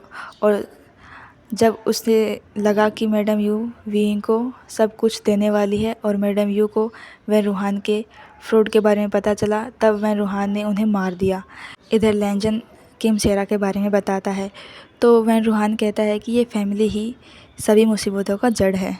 इस पर लैनजन कहता है कि फिर तुझे अपनी फैमिली का अच्छे से ध्यान रखना चाहिए था। ये कहकर उसे छोड़ने लगा था। ये सब बातें सुनकर वैन रूहान के फेस पर डर दिखने लग जाता है। तभी वैन रूहान उसे रिक्वेस्ट करने लग जाता है कि मेरे साथ एक डील कर लो। मेरी विश है कि मैंने जो भी किया है उन सब के बारे में किसी को भी पता ना चले, फिर चाहे 10 साल बाद तुम मेरी आत्मा को हेल में भेज देना। आई प्रॉमिस, मैं इसके बाद विंग को परेशान नहीं करूँगा। लैनजन कहता है कि तुझे सच में लगता है कि मैं तेरी बातों पे बिलीव करूँगा? तू सर से पाँव तक एविल है। विंग भी कहता है कि अब तुम्हारे पास कहीं भागने का रास्ता नहीं है, पुलिस को सरेंडर कर दो। जिस पर वैन रूहान नीचे देखने के बाद हंसते हुए कहता है कि मेरे पास इन सब से भागने का रास्ता है। यह बोलकर वो अपनी टाई को निकाल देता है, जिससे वो नीचे गिर जाता है। तो विंग उसे रोकने के लिए आगे बढ़ता है, तो लैनजन विंग को पकड़ के पीछे खींच लेता है। इधर पुलिस स्टेशन का सीन दिखाया जाता है, जहाँ पुलिस वाले डिस्कस कर रहे थे कि इस वैन रूहान ने अभी तक हमें उल्लू बना कर रखा था। चेयरमैन बनने के लिए इसे अपने मोम को मार डाला। बिलीव नहीं होता कि कोई इतना बुरा कैसे हो सकता है। और ये वैन रूहान की दूसरे फैमिली मेम्बर्स को इन्फॉर्म करने के लिए कहते हैं। हाँ, थोड़ी देर में वहाँ शुआन आ जाती है और वो ये जानकर और ज़्यादा शॉक्ड और सैड हो जाती है कि वैन रूहान ने उनकी मोम को मारा। इधर शाम तक न्यूज़ में भी आ जाती है कि वैन रूहान ने उसकी मोम और अपने बेटे को मारा। उसने क्लॉक टावर से कूदकर सुसाइड किया, पर उसकी बॉडी अभी तक नहीं मिली, जिसे अब पुलिस ढूंढ रही है। इधर विंग तो यही सब न्यूज़ में देखते हुए काफ़ी अपसेट बैठा होता है। तो लैनजन आकर टीवी ऑफ कर देता है। तो विंग पूछता है, क्या वैन रूहान अभी तक ज़िंदा होगा?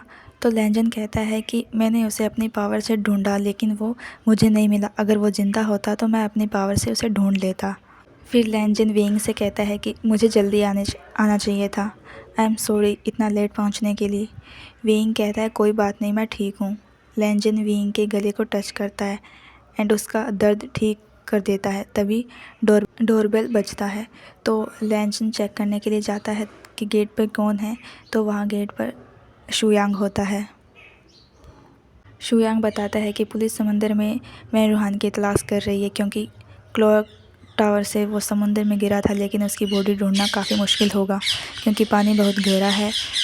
शुयांग लैंजन से पूछता है कि तुमने वैन रूहान की वाइफ को कैसे मनाया बयान देने के लिए। तो लैंजन कहता है कि मैंने बस उसे सच का सामना कराया, जिसे कहता है कि अभी तक हम वैन रूहान को पहचान नहीं सके थे। उसने अपने मॉम को मार के अपने बेटे की बलि चढ़ा दी, मतलब उसे फांसी पर लटका दिया गया। कितना गिरा हुआ इंसान था वो। वीइंग कहता है कि वैन रूहान ने मरने से पहले मुझे कुछ अजीब बातें बताई कि मैडम यू ने मेरे मॉम डैड को मारा है। तो शुयांग कहता है कि ये बिल्कुल बकवास बात है, वो तुमसे झूठ बोल रहा होगा। मैडम यू तुम्हें कितना प्यार करती थी, वो तुम्हारे लिए पेरेंट्स को क्यों मारेगी। वीइंग कहता है कि उसने बताया कि जिस दिन मेरे मॉम डैड की मौत हुई थी उस दिन वो मैडम यू से मिलने गए थे, जहां मेरे मॉम डैड मैडम यू के किसी गलत काम को रोकना चाहते थे, जिसके लिए वो मैडम यू को एक्सपोज करने वाले थे, इसलिए मैडम यू ने उन्हें मार दिया। शुयांग कहता है कि क्या इतने सब के बाद भी तुम्हें उसकी बातों पर भरोसा है। उसने जानबूझकर तुम्हें गिल्टी फील कराने के लिए सब कहा होगा ताकि तुम कमज़ोर पड़ो, इसलिए उसकी बेकार बातों पर ध्यान मत दो। फिर लैंजन शुयांग को सी ऑफ करने के लिए जाता है। तो शुयांग पूछता है कि क्या तुम्हें लगता है कि वैन रूहान ने सच कहा होगा। लैंजन कहता है कि मुझे लगता तो नहीं है, ना हो तो अच्छा है। शुयांग कहता है कि ऐसा भी नहीं होना चाहिए, वरना मैडम यू जिसने वीइंग को हेल से बाहर निकाला था, अगर वैन रूहान ने जो कहा वो सच हुआ कि मैडम यू ने ही वीइंग के पेरेंट्स को मारा है, तो वो पूरी तरह से टूट जाएगा।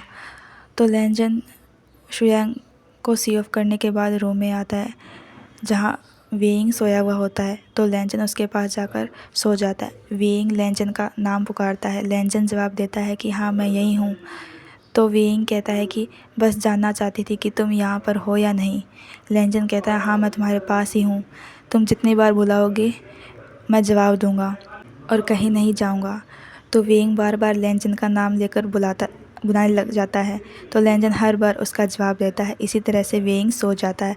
इधर चर्च की फादर को दिखाया जाता है कि जहाँ उन्होंने न्यूज़पेपर से वैन रूहान की मौत के बारे में पता चलता है। तो वहीं इधर वीइंग की कंपनी के बाहर और सारे मेरे ग्रुप के कंपनी के बाहर मीडिया वाले इकट्ठा हो जाते हैं, स्पेशली वीइंग के ऑफिस के बाहर कुछ ज़्यादा ही भीड़ भाड़ होती है और उनके ऑफिस में लगातार कॉल आए जा रहे थे।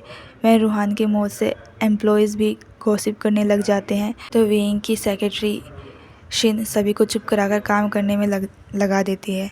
कुछ देर में वीइंग और लैंजन भी पहुंच जाते हैं। तो सब लोग उनसे पूछने लग जाते हैं कि आपने रिपोर्टर्स को कैसे चकमा दिया, और मिशन उन्हें चुप करा कर भगा देती है और उनके साथ कैबिन के अंदर जाती है। वीइंग उसे बताता है कि लैंजन की पावर की वजह से हमें बाहर रिपोर्टर्स को झेलना नहीं पड़ा था। तो शिन आकर वीइंग को एक फ़ाइल देती है जिसमें एक टेलीमैन होता है वीइंग के बैड लक को दूर करने के लिए।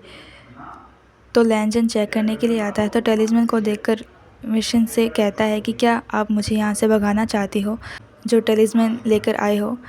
शिन कहती है कि ये वीइंग के लिए, ताकि ये बुरा वक्त जल्दी से ख़त्म हो जाए। लेकिन लैंजन उस टेलीमैन को वहाँ से गायब कर देता है और उनसे कहता है कि आप सच में मिस्टर पार्क जैसे ही आप दोनों हमेशा मुझे परेशान ही करते रहते हो। तो वीइंग शिन को थैंक यू कहता है उसकी चिंता करने के लिए।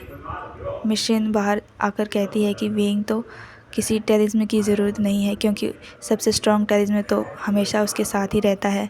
इधर शुयांग को देखते हैं जो अपने ऑफिस में ही सोया हुआ था।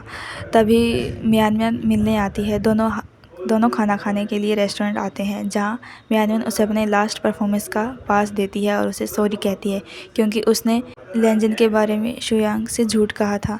वीइंग पर गुस्सा होने की वजह से फुल मून वाले दिन जब उसने वीइंग के हाथ में जहर पकड़ा दिया था और उसे मर जाने के लिए कहा था ताकि वो लैंजन को बचा सके। तो शुयांग पूछता है कि अगर अब तुम वैसी सिचुएशन में होती तो क्या तुम अब भी वही करती।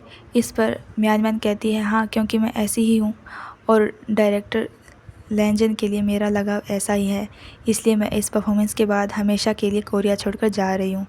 तो शुयांग उसका इनविटेशन एक्सेप्ट करता है इधर लैंजन सनफुल फाउंडेशन में होता है, तभी उसे वैन रूहान की वाइफ किम शेरा मिलने आती है, जहाँ वो उसे उसकी डेमन बुक लौटा आती है। तभी लैंजन उसे रोक कर कहता है कि वैन रूहान ने वेइंग से कहा था कि मैडम यू ने ही वेइंग के पेरेंट्स को मारा है। तो ये बात सुनकर किम शेरा भी हैरान होती है और कहती है कि ये मुझे पता तो नहीं था, अगर वैन रूहान ने ऐसा कहा है तो सच ही होगा, क्योंकि वो मानता था कि उसकी मौत उससे भी बुरी है। यह बताकर वो वहाँ से चली जाती है। तो लैंजन इस बारे में सोचने लग जाता है। तभी मिस्टर पार्क भागते हुए आता है और कहता है कि यहाँ तो सब कुछ गड़बड़ी है। किसी एक मुजरिम का पता चलता है तो दूसरा मुजरिम खड़ा हो जाता है। तो लैंजन मिस्टर पार्क को कहता है कि मिस्टर पार्क, आप मान लीजिए कि किसी ने आपके बुरे वक्त में आपका साथ दिया, आपका ख्याल रखा, पर बाद में अगर आपको पता चले कि आपका बुरा वक्त लाने वाला वही इंसान था तो आपको कैसा लगेगा। मिस्टर पार्क कहता है कि मैं उसे अपने सारे रिश्ते ख़त्म कर लूँगा, क्योंकि वो मेरे बुरे वक्त का ज़िम्मेदार है। उससे सारे रिश्ते ख़त्म कर लेना ही सबसे अच्छा है। तो लैंजन पूछता है कि अगर वो इंसान मर गया हो तो। मिस्टर पार्क कहता है कि फिर भी उससे कोई रिश्ता नहीं रखना है। लेकिन आप बात किसके बारे में कर रहे हैं? लैंजन कहता है कि शायद मैडम यू ने वेइंग के पेरेंट्स को मारा है। इधर वेइंग भी यही सब बातें याद कर रहा होता है और मैडम यू की इंटरनेट पर सारी पुरानी फ़ोटोज़ देख रहा होता है। तो उससे उसे पता चलता है कि उस मैडम यू ने एक छड़ी ले रखी है। तो वो मिस शिन से पूछती है कि क्या आपको पता है कि मैडम यू ने छड़ी रखना कब से स्टार्ट किया? तो मिस शिन कहती है कि हाँ, आपके मॉम डैड के मरने के बाद उन्होंने वो छड़ी रखना स्टार्ट किया था। सभी लोग एम्प्लॉयज़ बातें करते थे मैडम यू के बारे में कि उन्हें एक गंभीर बीमारी है। तो उस बीमारी के बारे में तो नहीं पता चला, लेकिन ये तो पक्का है कि वो छड़ी आपके पेरेंट्स के डेथ के बाद ही रखने लगी थी। फिर वहाँ लैंजन आ जाता है। तो वेइंग और लैंजन दोनों बातें करते हैं। फिर वेइंग कहता है मुझे मैडम यू के ऑफिस में ले चलो। फिर वेइंग और लैंजन मैडम यू के कैबिन में जाते हैं और वहाँ पर सारी चीज़ों को देखते हैं। तो वेइंग लैंजन से पूछता है कि तुम्हें क्या लगता है मैडम यू ने मेरे पेरेंट्स को मारा होगा? क्या उन्होंने इस गिल्ट को ख़त्म करने के लिए मुझे अपने पास रखा था? मैं तो बिल्कुल एक ट्रैप में फंस गया हूँ, मुझे नहीं पता कि मैं अब क्या करूं। तो लैंजन वेइंग का हाथ पकड़ के कहता है जब मैडम यू मरने वाली थी तो उन्होंने लास्ट मैसेज तुम्हें किया था और उन्होंने बताया था कि उस मैसेज में वो तुम्हें कितना प्यार करती है। तो कभी भी मरने वाले इंसान झूठ नहीं बोलते, और उन्होंने तुम्हें उस टाइम याद किया जब वो इस दुनिया को छोड़ने वाली थी। तब वेइंग लैंजन की ओर देखकर स्माइल करता है। फिर लैंजन कहता है कि काश मैं मरे हुए लोगों से बात कर सकता, लेकिन मैं मरे हुए लोगों से बात नहीं कर सकता, नहीं तो मैं तुम्हारी मैडम यू से बात करवा देता। फिर वेइंग लैंजन की ओर देखता है तो उसे थोड़ा काफ़ी रिलैक्स फील होता है ये बातें सुनकर। फिर वेइंग को मैडम यू के कैबिन में एक क्रॉस दिखाई देता है। तो वेइंग को समझ आ जाता है कि उसे अब कहाँ जाना चाहिए। तो वेइंग लैंजन से कहता है कि चर्च के फादर मैडम यू को अच्छे से जानते थे, शायद उन्हें मैडम यू के बारे में सब कुछ पता हो। तो लैंजन और वेइंग चर्च में आ जाते हैं फादर से मिलने के लिए। तभी फादर बाहर आता है तो वेइंग देखकर उसकी हालचाल पूछने लगता है। वहीं वेइंग लैंजन का इंट्रो कराता है और ये कहता है ये मेरे हस्बैंड है। तो फादर तो लैंजन को देखकर हैरान रह जाते हैं, क्योंकि उन्होंने उसे एक नज़र में पहचान लिया होता है कि वो एक डीमन है। तो फादर उसे कहती है कि तुम यहाँ के तो नहीं लगते। फिर फादर वेइंग से कहते हैं कि मैंने मैडम यू और वैन रूहान के बारे में सुना। वेइंग कहता है कि वैन रूहान की वजह से तो मैं यहाँ पर आई हूँ, उसने मुझसे मरने से पहले कुछ अजीब बातें कही, मैं उन्हें सॉल्व करना चाहता हूँ।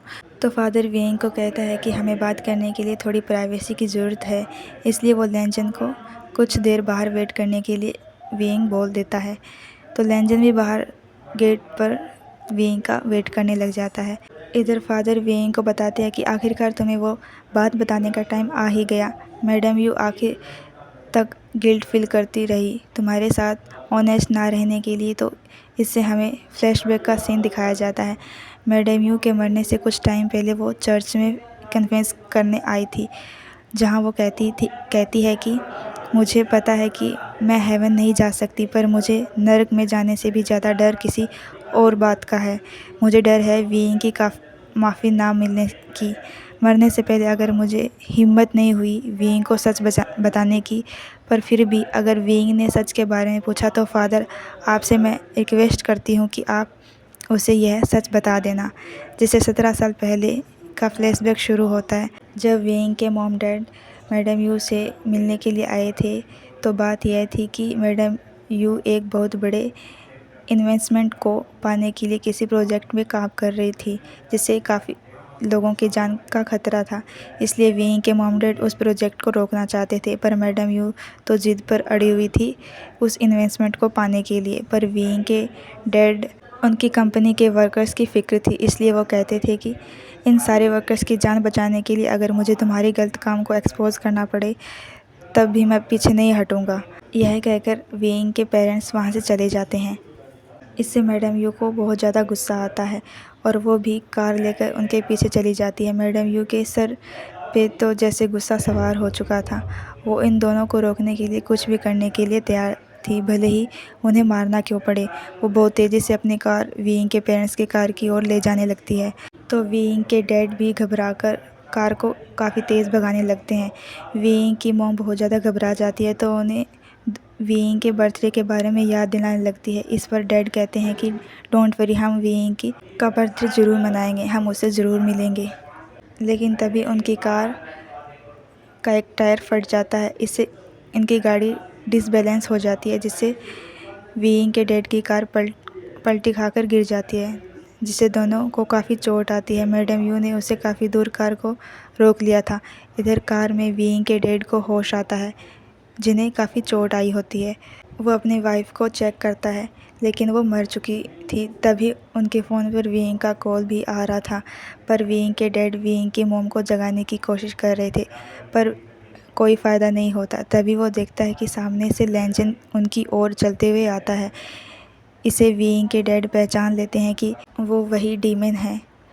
वहीं इधर मैडम यू भी कार से उतर कर उन्हें चेक करने के लिए आ रही होती है। वीइंग के डैड लैंजन से रिक्वेस्ट करने लग जाते हैं कि प्लीज़ मेरी वाइफ को बचा लो, पर लैंजन कहता है कि तुमने पहले ही अपनी विश मांग ली है। 10 साल पहले ही तुमने मेरे साथ एक डील किया था जिसका आखिरी दिन भी आज ख़त्म हो चुका है। वीइंग के डैड लैंजन से रिक्वेस्ट करने लग जाते हैं कि प्लीज़ मेरी वाइफ को बचा लो, मैं वीइंग को अकेला नहीं छोड़ सकता।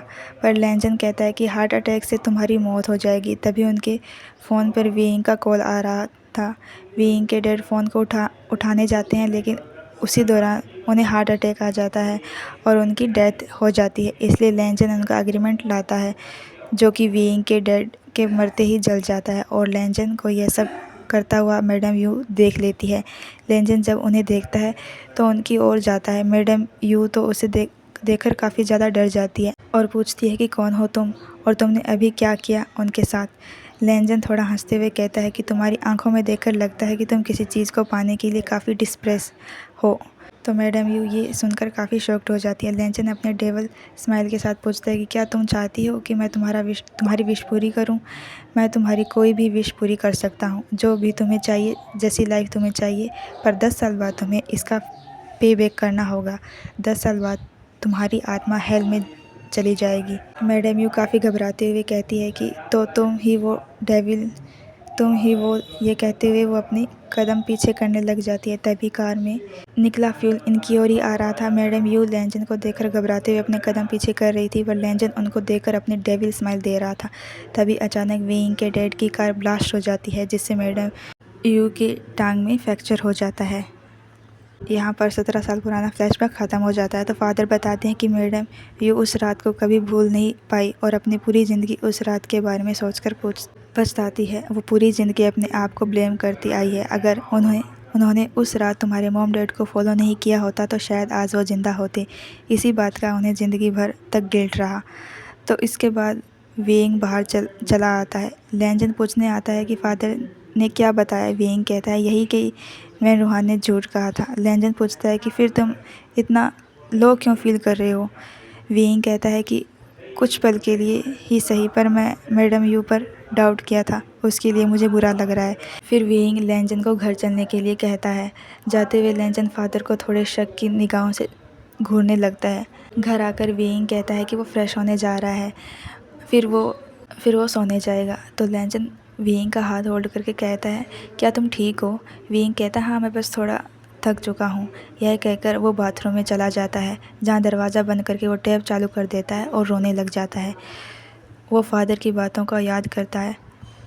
उस रात के बाद मैडम यू की ज़िंदगी बदल गई। उस रात एक असली डेविल ने मिलने के बाद उन्होंने अपने आप को एक डेविल बनने से रोका। विंग अपने मॉम डैड को और मैडम यू को याद करके काफ़ी ज़्यादा रोता है। भले ही विंग ने टेप चालू कर रखा था ताकि लैंजन को उसकी आवाज़ें, रोने की आवाज़ें नहीं सुनाई दे, लेकिन लैंजन उसे अच्छी तरह से सुन सकता था। काफ़ी टाइम बाद विंग बाहर आता है। लैंजन बाहर जाने के लिए रेडी हुआ था। विंग पूछता, कहीं जा रहे हो? तो लैंजन कहता है, हाँ नया डील करने। रात को अच्छे से काम कर पाता हूँ, तुम सो जाना, जल्दी ही वापस आ जाऊँगा। यह कहकर वो चला जाता है। वही विंग तो अभी भी काफ़ी सैड होता है। वहीं लैंजन चर्च पहुँच गया था। वो अपने हाथ में आग जला लेता है और फादर के आने का वेट कर रहा था। कुछ देर में फादर आते हैं तो वो बिंदास लैंजन के पास आकर कहता है कि तुम वापस आ गए। लैंजन कहता है कि मुझे ऐसे देखने के बाद भी आप सरप्राइज़ नहीं हुए, शायद आपने मुझे पहचान लिया होगा। फादर कहते हैं कि मैं क्यों सरप्राइज़ होऊंगा, तुम्हारी एग्जिस्टेंस प्रूफ करती है गॉड की। वैसे मैं जानता था कि तुम वापस आओगे, मुझे तुमसे कुछ कहना था। विंग को अकेला छोड़ दो, तुम उसके लिए ख़तरा हो, इसलिए तुम्हारा उसके साथ रहना ठीक नहीं है। इस पर लैंजन कहता है कि शायद ये आपको प्रोफेशन होगा, पर लगता है आपके मेरे अगेंस्ट कुछ पर्सनल ग्रज हैं। मैं किसी के लिए ख़तरा नहीं हूँ, स्पेशली विंग के लिए तो बिल्कुल भी नहीं। फादर पूछते हैं कि क्या तुम जानना चाहोगे मुझे तुम्हारे बारे में कैसे पता? तुम्हें देखते ही मैंने पहचान लिया था कि तुम वो ही डेविल थे जिसके बारे में मैडम यू ने बताया था। लैंजन हैरानी से पूछता है कि क्या आपका मतलब है कि मैडम यू मुझसे पहले भी मिल चुकी हैं? फादर बताते हैं कि सिर्फ मिली नहीं थी, बल्कि उन्होंने तो तुम्हें अपनी आंखों से देखा था जब तुम विंग के डैड को हेल में भेज रहे थे। लैंजन तो फुली शॉक्ड रह जाता है। लैंजन को तभी वो 17 साल पहले वाला सारे फ्लैशबैक याद आ जाते हैं। तब विंग के मॉम डैड के कार का एक्सीडेंट हुआ था। विंग की मॉम मर चुकी थी, तभी वो विंग के डैड की आत्मा लेने जाने के लिए आया था। विंग के डैड ने अपनी वाइफ को बचाने के लिए विश की थी। तब लैंजन ने कहा था कि तुमने मेरे साथ 10 साल पहले डील कर रखा था, जिसका आज आखिरी दिन था और तुम्हारे हेल में जाने का दिन भी है। और तभी विंग का कॉल आ रहा था, लेकिन लैंजन तब तक कह चुका था कि तुम्हारी मौत हार्ट अटैक से होगी। इसलिए फ़ोन को उठाते हुए तो विंग की डैड की हार्ट अटैक से मौत हो जाती है। यह सब याद आते ही लैंजन टोटल शॉक्ड रह जाता है और इसी से लैंजन को पता चलता है कि लैंजन ने ही विंग के डैड की जान ली थी। और इधर विंग भी काफ़ी सैड हो जाता है, जो लैंजन के दिए हुए फ्लावर्स की ओर देखता है। और हमें यहाँ समझ आता है कि चर्च के फादर ने विंग को यह भी बता दिया था कि मैडम यू जिस डेविल से मिली थी वो लैंजन ही था, जिसके साथ विंग के डैड ने डील साइन किया था। और उनके एक्सीडेंट वाली रात डील का 10 साल पूरा हुआ था, जिस वजह से उनकी मौत हुई। इसी वजह से विंग और ज़्यादा दुखी था। इधर लैंजन भी क्लॉक टावर के ऊपर एकदम शॉक्ड एंड सैड होता है, क्योंकि एक तरीके से लैंजन की वजह से विंग के डैड की डेथ हुई। लैंजन याद करने की कोशिश करता है जब उसने विंग के डैड के साथ डील साइन किया था। एक बारिश की रात विंग के डैड ज़मीन पर रेंगते हुए चल रहे थे, तब उनका एक्सीडेंट हुआ था। क्या सीन था ये तो हमें आगे की एपिसोड में पता चलेगा। उसी टाइम लैंजन हाथ में छाता लेकर पहुंच गया था और शायद तभी उसने विंग के डैड से डील साइन करवाया था, पर उनकी क्या विश थी ये हमें अभी तक दिखाया नहीं जाता। तभी क्लॉक टावर पर सुखोनी आ जाती है, वही गॉडेस जिसने लैंजन को एक डीमन बनाया था।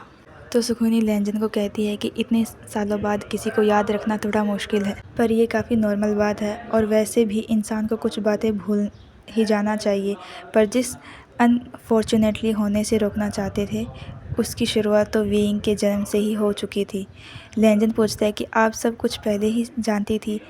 सुखोनी कहती है कि जैसा कि मैंने पहले ही कहा था कि इंसान अपनी किस्मत खुद ही लिखता है और अपने लाइफ में खुद ही चॉइसेस डिसाइड करता है। इंसान सोचते हैं कि गॉड सब कुछ ट्रोल करते हैं, पर मैं तो उनकी ज़िंदगी में की जर्नी में एक साथी हूँ।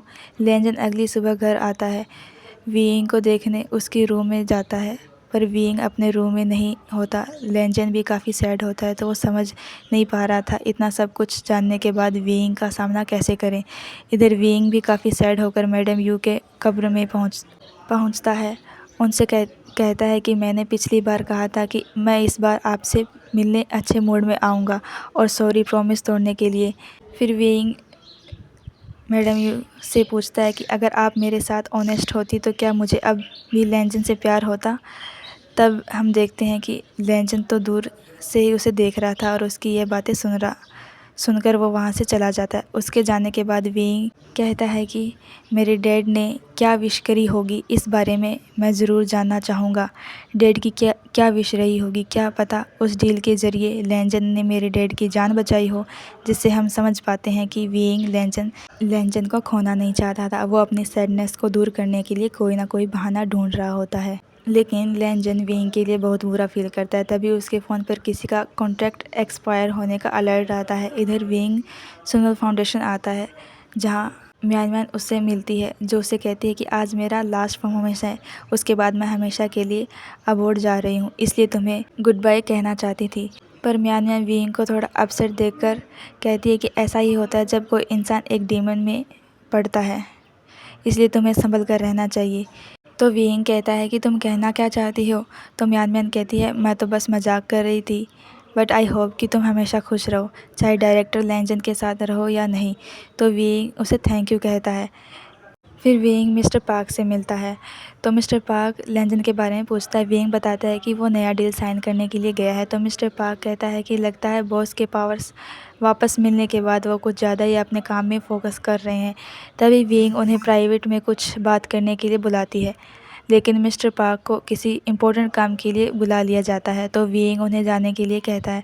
तो मिस्टर पार्क कहता है कि आप बॉस के ऑफिस में वेट करिए, मैं थोड़ी देर में आता हूँ। यह कहकर वो जाने लगता है। तभी एक लड़की काफ़ी जल्दबाजी में आकर उससे टकराती है। मिस्टर पार्क उसे पहचान नहीं पाते, पर वो उन्हें इग्नोर करके काम करने लग जाते हैं। इधर विंग लेंजन के ऑफिस में आता है, जहाँ आसपास देखते हुए वो लेंजन के क्लॉक्स हाउस में चला जाता है, जो घड़ियाँ बेसिकली उन इंसानों की लाइफलाइन को दिखाती है जिनके साथ लेंजन डील साइन किया था, और जिसका भी 10 साल पूरा होता उसके नाम का घड़ी गायब हो जाता है, जिस बारे में विंग को अभी तक पता नहीं था। तो वो यहाँ पर अपने और लेंजन के मोमेंट्स को याद करती है। तभी विंग लेंजन के ऑफिस में एक लेडी को देखता है, जो चिल्लाने लग जाती है कि फिर से डील करते हैं। आसपास देखने विंग लग जाता है। तभी लेंजन उसके सामने आ जाता है, उस लेडी के सामने। तो विंग उस रूम के अंदर से ही छुपकर देखने लग जाता है। वो लेडी लेंजन को कहती है कि मैंने तुम्हें इतने सालों से कितना ढूंढा, फाइनली तुम मुझे यहाँ पर मिल गए। 10 साल मैंने तुम्हारे साथ ही डील साइन किया था ना, आज वो 10 साल पूरा हुआ, पर मुझे अब ये सब कुछ नहीं चाहिए। तुम ये मेरे सारे पैसे, प्रॉपर्टी, सब कुछ वापस ले लो। मैंने 10 साल पहले वो डील करके बहुत बड़ी गलती कर दी। तब मैं इस सक्सेस पाना चाहती थी, पर मैं अपने उस फैसले से काफ़ी पछता रही हूँ। इसलिए प्लीज़ तुम ये सब कुछ वापस ले लो, मुझे इनसे कुछ भी नहीं चाहिए, मेरी जान मत लेना प्लीज़। लेंजन हंसते हुए कहता है कि तुम इंसान क्या समझते हो कि एक डीमन क्या होता है? क्या तुमने मुझे कोई एंजल समझ रखा है? ये कहते ही वो लेडी तड़पने लगती है, जो सब अंदर से विंग देख कर काफ़ी ज़्यादा घबरा जाता है। तो लेडी तभी लेंजन से प्लीज़ कह रही होती है, पर वो तड़प कर नीचे गिर जाती है।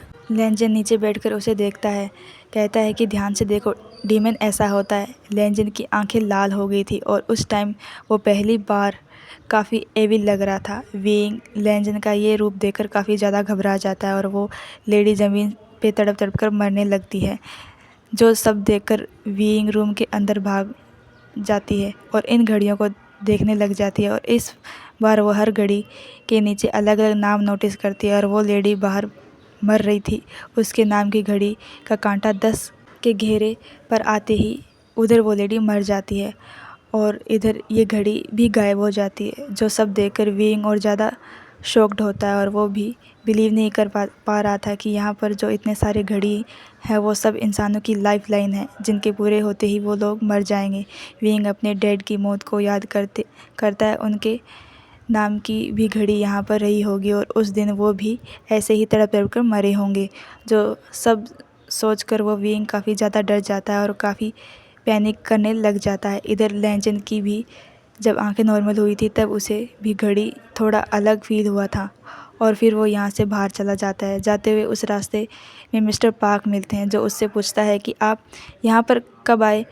लेंजन बताता है कि एक लेडी का कॉन्ट्रैक्ट एक्सपायर हो गया था जो मुझे ढूंढते हुए मेरे ऑफिस तक पहुँच गई थी। तो मिस्टर पार्क कहता है कि अपने ऑफिस में तो वेइंग भी गया था। तभी लेंजन हैरान हो जाता है। इधर हम वेइंग को देखते हैं जो काफ़ी घबराहट में सुनवा फाउंडेशन से बाहर निकलता है। तभी बाहर शुयांग भी पहुंच जाता है तो वेइंग को ऐसे देखकर पूछता है कि क्या हुआ।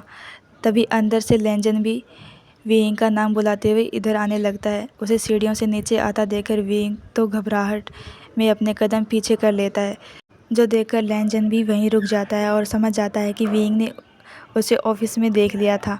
पर वेइंग उसे बिना कुछ कहे शुयांग के साथ वहाँ से चला जाता है। वेइंग लेंजन के बारे में सोचकर ये सब भी काफ़ी घबराया हुआ था। शुयांग उसे पानी पीने के लिए देता है, थोड़ा शांत होने के लिए कहता है और पूछता है कि क्या हुआ। वेइंग कहता है कि जिससे मैंने प्यार किया वही मेरे लिए हेल्प बन चुके हैं। और वेइंग को तो समझ नहीं आ रहा था कि वो अब क्या करे। लेंजन गोडेस के साथ होता है, मतलब सुखुनी के पास होता है, जहाँ वो सुखुनी को कहता है कि आपने सही कहा था, मैं वेइंग को हर्ट करूँगा और मेरी वजह से ही वो और ज़्यादा दुखी होगी। इधर वेइंग ऑफिस में सैड बैठा होता है और अपने मॉम और डैड को याद कर रहा होता है और लेंजन के बारे में सोच रहा होता है। जिस तरह उसने लेंजन से डर के अपने कदम पीछे कर लिए, लेंजन का वो डेमन रूप वेइंग ने जो अपने डैड के विश के बारे में पता करने का डिसाइड किया था, ये सब कुछ उसके दिमाग में एक साथ चल रहा था। वहीं लेंजन भी अपने ऑफिस में साइड पर बैठा होता है। उसके दिमाग भी उसके फादर की बात और वेइंग की डैड के मरने का एक्सीडेंट और मैडम यू के ग्रेव पर वेइंग की वो बात सब याद आ रहा होता है लेंजन को। और इन सब की वजह से लेंजन को बहुत ज़्यादा बुरा लग रहा था। वेइंग रात को ऑफिस से बाहर निकलता है तो लेंजन उसके लिए बाहर वेट कर रहा होता था। दोनों एक दूसरे को देखकर रुक जाते हैं पर फिर एक दूसरे के पास आते हैं। लेंजन आकर वेइंग से कहता है चलो वॉक पर चलते हैं। तो वेइंग लेंजन का हाथ होल्ड कर लेता है। दोनों चलते हुए जा रहे थे। लेंजन वेइंग से पूछता है कि क्या तुम्हें ठंडी लग रही है। वेइंग नहीं कहता है। लेंजन वेइंग को कुछ कहने ही जा रहा था पर उससे पहले वेइंग कहता है कि आज रात हम दोनों मिलकर क्रिसमस ट्री का डेकोरेशन पूरा करेंगे और इस बार हम कपल सेट ऑर्डर करेंगे जो तुम पिछली बार करना चाहते थे पर अवेलेबल नहीं था। पर वेइंग स्माइल करते हुए कहता है कि शायद इस बार मिल जाएंगे। वेइंग ने समझ लिया था कि लेंजन क्या कहना जा रहा है, इसलिए वेइंग बस टॉपिक चेंज करने की कोशिश कर रहा था।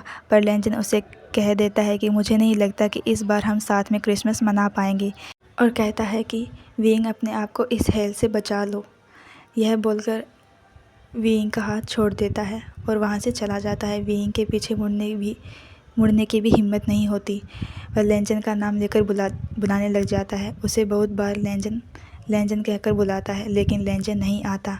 वेइंग लेंजन के आने की उम्मीद थी क्योंकि पिछली बार लेंजन ने कहा था कि तुम मुझे जब भी बुलाओगे तब मैं हर बार तुम्हें जवाब दूंगा कि मैं तुम्हारे पास ही हूँ। लेकिन इतनी बार बुलाने पर भी लेंजन नहीं आता तो वेइंग पीछे मुड़ता है तो लेंजन नहीं था पर उसने इस रास्ते की सारी लाइट्स को जला दिया था ताकि वेइंग सेफली यहाँ से लौट सके। लेकिन लेंजन को ना देकर वेइंग काफ़ी बहुत ज़्यादा सैड होता है और बहुत रोने लग जाता है। नेक्स्ट डे से वेइंग नॉर्मल होने की कोशिश करता है पर उसका कहीं पे भी मन नहीं लग रहा होता है। पर वो फिर भी अपने आप को काम में बिज़ी रखने की कोशिश करता है। ऑफिस जाने का भी मन नहीं करता तो अपने आप को बिज़ी रखने के लिए वह घर से ही ऑफिस का काम करने लग जाता है। इस तरह वो कुछ दिन घर पे ही बिताता है पर उसे लेंजन की याद आ ही जाती है, इसलिए वो अपना माइंड डाइवर्ट करने के लिए ऑफिस चला जाता है। और जहाँ से वो प्रोसिक्यूटर के ऑफिस में जाता है वह रूहान के केस के डिस्कस के बारे में। पर वेइंग का केस जो हैंडल कर रहा था वो प्रोसिक्यूटर जोई, जिसे देखकर वेइंग थोड़ा हैरान होता है पर फिर वो दोनों काम की बातें करने लग जाते हैं। तो वेइंग पूछता है क्या वह रूहान की बॉडी मिली, जो बताता है कि अभी तक तो नहीं मिली और शायद मिलेगी भी नहीं। तो वेइंग पूछता है अगर बॉडी नहीं मिली तो क्या इन्वेस्टिगेशन बंद हो जाएगी। तो प्रोसिक्यूटर कहता है कि ऐसा ही होता है, अगर उसको बॉडी नहीं मिलती तो उसे मरा हुआ ही मान लिया जाएगा और इस केस को क्लोज़ हो जाएगा। और मैंने सुना है कि आप एक ट्रांसपेरेंट इन्वेस्टिगेशन चाहते हैं। वेइंग बताता है कि मैं मैडम यू के डेथ से रिलेट कुछ सवालों के जवाब चाहता हूँ, पर अब क्योंकि वैन रूहान शायद ज़िंदा नहीं है तो अब मुझे ही सारी सच्चाई का पता लगाना होगा, इसलिए मैं इन्वेस्टिगेशन करना चाहता हूँ। मैडम यू की डेथ से रिलेटेड इस पर चॉइस तो काफ़ी एक्साइटेड होकर कहता है कि इसलिए तो मैं हूँ, इन्वेस्टिगेशन में आपका पूरा साथ दूंगा। वैन रूहान के साथ काले कारनामे सारे सामने लेकर आऊँगा। इधर ऑफिस में भी सब लोग वैन रूहान के बारे में बात कर रहे थे। 1 हफ्ते से भी ज़्यादा टाइम हो गया था। शिन कहती है कि शायद उसकी बॉडी को मछलियों ने खा लिया होगा। फिर ये लोग डिस्कशन में बैठ जाते हैं कि वो कैसा आदमी था जिसने अपनी मोम को ही मार दिया। और लेंजन काफ़ी दिन से ऑफिस नहीं आया था। सब लोग लेंजन को ऑफिस में याद कर रहे थे। तो वहीं ऑफिस का एक एम्प्लॉय कहता है कि क्या वेइंग के साथ उनका कोई झगड़ा तो नहीं हुआ, क्योंकि उन्हें काफ़ी टाइम से हमने साथ में भी तो नहीं देखा। दूसरी फीमेल एम्प्लॉय कहती है कि ऐसा नहीं हो सकता, वो दोनों एक दूसरे से कितना प्यार करते हैं, इसलिए उनके बीच झगड़ा तो नहीं हो सकता। वहीं बैठा एक एम्प्लॉय कहता है बात तो सही है, उनके बीच झगड़ा तो नहीं हो सकता, पर उनके बिना ऑफिस खाली खाली सा लग रहा है। और इधर मिस्टर पार्क लेंजन के ऑफिस में सैड बैठे होते हैं और लेंजन के बिना उन्हें भी थिएटर काफ़ी खाली खाली सा लग रहा था। कुछ दिन पहले की फ्लैशबैक में हमें देखते हैं कि लेंजन ने मिस्टर पार्क को सनवोलम फाउंडेशन का चीफ एग्जीक्यूटिव डायरेक्टर बना दिया था, जिससे मिस्टर पार्क शॉकली पूछते हैं कि क्या बात है, आप किसी खतरे में हो। इस पर लेंजन कहता है कि ऐसी बात नहीं है, मैं बस कुछ टाइम के लिए यहाँ से दूर जा रहा हूँ, इसलिए मेरे वापस लौटने तक सनवोलम फाउंडेशन का अच्छे से ख्याल रखना। मिस्टर पार्क पूछते हैं कि आप यहाँ कहाँ और कितने टाइम के लिए जा रहे हैं। इस पर लेंजन ने कहा कि जब तक मेरे बिना वेइंग के लाइफ में हैप्पी एंडिंग ना हो जाए तब तक के लिए मैं यहाँ नहीं आऊँगा। यह बोलकर वो अपने क्रॉस वाले लॉकेट को भी उतार कर रख देता है और बाहर चला जाता है। फिर हम प्रेजेंट में देखते हैं कि मिस्टर पार्क उस लॉकेट को देखकर कहता है कि क्या इस पहनने से वेइंग को उसके पिछले जन्म की मेमोरीज़ वापस आ जाएगी। इस तरह मैंने जब एक बार पहना था तब मुझे पिछले जन्म की मेमोरीज़ आ गई थी, तो इससे शायद दोनों के बीच सब कुछ ठीक हो सकता है। पर मिस्टर पार्क इस आइडिया को ड्रॉप कर देता है क्योंकि लेंजन ने उसे पहले ही वार्निंग दे रखी थी अपना मुंह बंद रखने के लिए, इसलिए वो उस लॉकेट को दोबारा उसी जगह पर रख देता है। लेकिन तभी वो वाइल्ड डॉग गैंग की आवाज़ सुनाई देता है, जो बॉक्स बुलाते हुए लेंजन के ऑफिस के अंदर ही आ रहे थे। उन सबको देखकर तो मिस्टर पार्क टेबल के नीचे छुप जाते हैं, तो ये सब आसपास देखने लग जाते हैं। तभी उनकी नज़र पड़ जाती है कि मिस्टर पार्क टेबल के नीचे से बाहर आ जाते हैं। वाइल्ड डॉग मिस्टर लेंजन के बारे में पूछते हैं, लेकिन मिस्टर पार्क उन्हें लेंजन के बारे में सब कुछ सच बता देता है, तो वाइल्ड डॉग बहुत ज़्यादा सैड हो जाते हैं। फिर हम देखते हैं कि वेइंग के पास शुयांग आ जाता है, वेइंग और अपने लिए खाना लेकर। तो वो वेइंग को कहता है कि चलो खाना खाते हैं। तो वेइंग कहता है मुझे भूख नहीं है, तुम खा लो। शुयांग कहता है कि मुझे पता था कि तुम खाना स्किप करने वाले हो, इसलिए मैं हम दोनों के लिए खाना साथ लेकर आया हूँ, इसलिए जल्दी से चलो खाना खाते हैं, क्योंकि मुझे तो बहुत भूख लगी है। तो इतनी बार कहने के बाद वेइंग मान जाता है खाना खाने के लिए। शुयांग पूछता है कि तुम किस काम में इतना ज़्यादा बिजी हो, तुम्हारे पास खाना खाने का भी टाइम नहीं है। वेइंग बताता है कि वैन रूहान ने जो गड़बड़ कर रखा है कंपनी में, बस उन्हीं को संभाल रहा हूँ। शुयांग कहता है कि मैंने सुना है कि तुम अमेरिका में अपनी कंपनी एक्सपोर्ट कर रही हो। तो वेइंग बताता है कि इसी हफ्ते कॉन्ट्रैक्ट साइनिंग सेरेमनी है। शुयांग उसके लिए काफ़ी खुश होता है। शुयांग उससे पूछता है कि क्या लेंजन सच में चला गया। तो वेइंग कहता है कि हाँ, वो हमारा कॉन्ट्रैक्ट ख़त्म हो गया, हमने कॉन्ट्रैक्ट साइन किया था सिर्फ तब तक साथ रहने का जब तक हम मैडम यू की असली खूनी को पकड़ नहीं लेते और लेंजन को उसका टैटू वापस नहीं मिल जाता, इसलिए हमारा कॉन्ट्रैक्ट भी ख़त्म हो गया। अब सब पहले की तरह नॉर्मल है। शुयांग को पता है कि वेइंग सैड है, इसलिए वो इस बारे में और बात नहीं करता है। इधर वैन रूहान की वाइफ किम शेरा तो न्यूज़ देखती ही रहती है। अब भी वैन रूहान की बॉडी मिसिंग थी, इसलिए तो भी अभी काफ़ी घबराहट में रहती है और ये शक होने लगता है कि कहीं वैन रूहान ज़िंदा तो नहीं। यहाँ पर हमें एक सीन दिखाया जाता है, जो एक जलती हुई आग के सामने एक आदमी खड़ा होता है। जो कि बिल्कुल वह रूहान जैसा ही लग रहा था। अब ये था कि कौन है ये, कौन, हमें ये कहानी में आगे पता चलेगा। विंग रात को ऑफिस में ही काम कर रहा था। बारिश होती हुई देखकर लेंजन विंग को याद करने लग जाता है। अब जब ऐसे ही बारिश के दिन लेंजन छाता लेकर आया था तो विंग लेंजन को काफ़ी मिस कर रहा था। इसलिए वो घर चला जाता है जहाँ उसे अपने रूम में भी जाने का मन नहीं करता। तो वो हॉल में ही सोफ़े पर लेट जाता है। कहता है कि मैं तो हमेशा ही अकेला था और अब भी फिर से कुछ पहले की तरह नॉर्मल हो चुका है। ये बोलकर वो सो जाता है। उसके सोने के कुछ देर बाद हम देखते हैं कि लेंजन वहाँ पर आ गया था, जो विंग का हाथ होल्ड करता है और विंग को देखते हुए उसकी केयर करने लग जाता है, क्योंकि लेंजन भी उसे काफ़ी मिस कर रहा था। तो लेंजन पूरी रात उसके साथ ही होता है, जिससे विंग को चैन की नींद आती है। पर सुबह विंग की नींद खुलती है तो विंग अपने बेड पर होता है। तो विंग अपने बेड के साइड पर अपना हाथ को रखता है, तब उसे थोड़ा वो बेड गर्म फील होता है। तो उसे लगता है कि यहाँ पर कोई सोया हुआ था। तो विंग को लगता है शायद यहाँ लेंजन आया था और वह कल रात तो सोफ़े पर सोया था, इसलिए वो लेंजन का नाम बुलाते हुए भागकर बाहर आता है। पर लेंजन यहाँ से चला गया था, इसलिए विंग को कोई नहीं दिखता।